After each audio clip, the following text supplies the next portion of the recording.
Hello and welcome to this presentation on advocating for children's right in early childhood education, particularly in relation to access and inclusion for children with culturally and linguistically diverse CALD backgrounds. Advocacy in early childhood education and care, or ECEC, involves more than providing children with a voice. It involves guaranteeing the fundamentals rights on which children's voices are based. The basis of this is the 1989 United Nations Convention on the Rights of the Child, which sets out an international platform for protecting children's rights. In this presentation, I will focus in particular on three of them: on the right to education, the right to culture, language and identity, and the right to participation.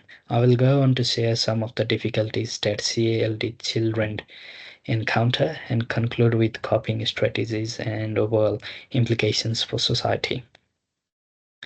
So the rights that I've chosen from UNCRC are: the first right, which is relevant to this discussion, is the right to education, is provided under Article 20 and 29 of the UNCRC.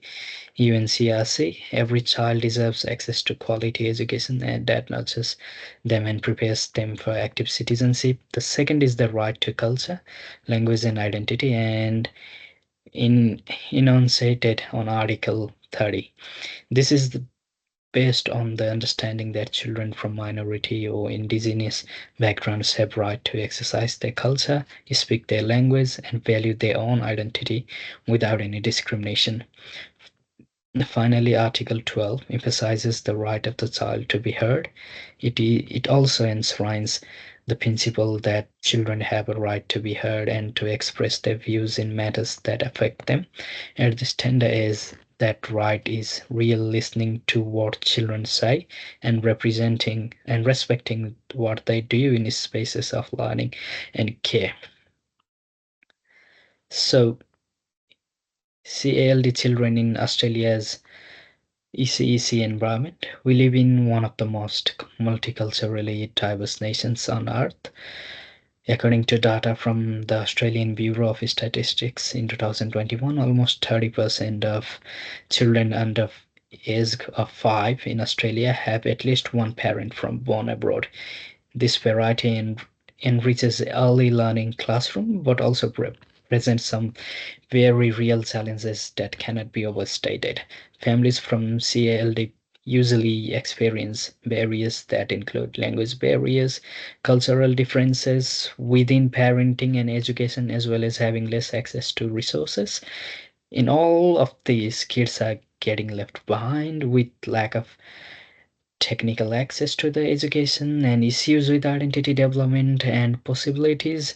In a study conducted by Vanden Broek in 2020, access and participation inequalities can entrench a disadvantage. It is ever more important that the advocacy movement in ECEC find ways to confront these systematic barriers.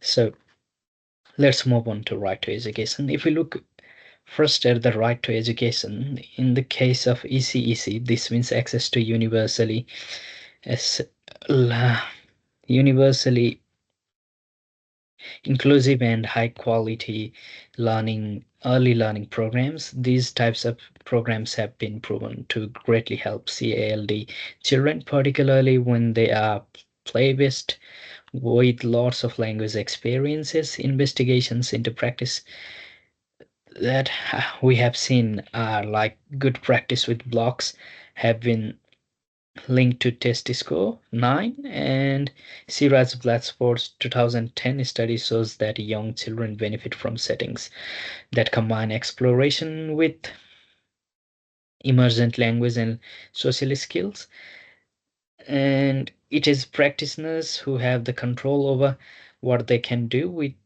But unfortunately, obstacles to implementing this right remain exacerbated exorbitant fees, unculturally appropriate pedagogy, and covert systematic discrimination impacts upon the equality and opportunity for CLD children. To answer these issues, we need both policy reform and daily advocacy led by educators and leaders in the field, culture, language, and identity. The second right, identity, culture, and language, is particularly important in multicultural societies. Article 30 states that any child belonging to a minority group in a state shall have the right to use his or her own culture, language, in other words, but at the same time, the culture, language, or any of the child in minority culture should reflect to the interest of the child. This means that in practice, ECEC services should demonstrate an active recognition of and commitment to children's home languages and cultural practices, anti-bias multicultural teaching strategies, practical teacher tools for building inclusive classrooms. Additionally, Cummins says studies reveal that if the home languages of children are acknowledged and supported by the early learning years, they are cognitively stronger and also socially and emotionally happier. Downplaying or dismissing these languages, on the other hand, can result in children feeling that sense of identity and inclusion slipping away. So the right to participation is to have a voice and be listened to. This is not just being about letting kids talk, but about forming spaces in which their opinions are listened to and they are included. This can be done through child-led learning experiences, the use of multiple languages in ECEC settings, and the use of visual supports that encourage children to represent their thinking. Templeton and Craig's same-year study in 2017 of the Mosaic model highlights the result that if we listen to children closely, not least children with CLD perspective, that the results are evident in increased confidence, stronger identities, and better sense of belonging. So let's move into the recommendations for practice and policy. Several suggestions can help translate these rights into practice. The first is the language support should be offered in bilingual and multilingual ECEC services. Books, songs, and materials in children's home languages support both language development and honor of their cultural identities. Second is to provide continuous support for teachers. Culturally responsive pedagogy training provides staff with the skills to support the unique needs of CALD children and their families. Third, the need to develop strong partnerships with families and communication is paramount. With parents as their child's first teacher, collaboration promotes continuity between home and early learning agencies. Finally, policy level advocacy is crucial. This also challenges us to advocate for low-cost access to services and increasing the number of multilingual educators and embedding into the national curriculum inclusive practice. With such safeguards in place, systematic barriers will be broken down rather than propped up. So let's move to the public good.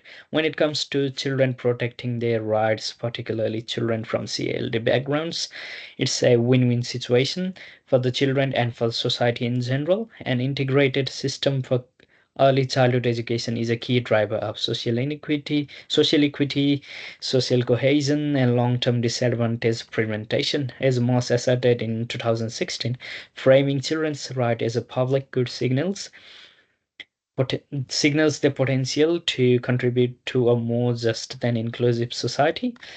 Advocacy in this area is an investment in the health of society overall. Uh, in conclusion, CLD children in Australia experience particular impediments in accessing early childhood education on an equitable basis. We can only ensure their rights to education, culture, and identity and participation, not just uphold them, are met by doing so. Those rights are also furthered by educators who, through their practice and collective advocacy are instrumental in the advancement of those rights. When every child is heard, valued, and supported, when every child is empowered, we do not just build a strong, successful young individuals, but also we build a stronger, more just, and inclusive nation. Thus, efforts to promote children's right in early childhood education make sense a form of advancing both equity and the public interest. Thank you.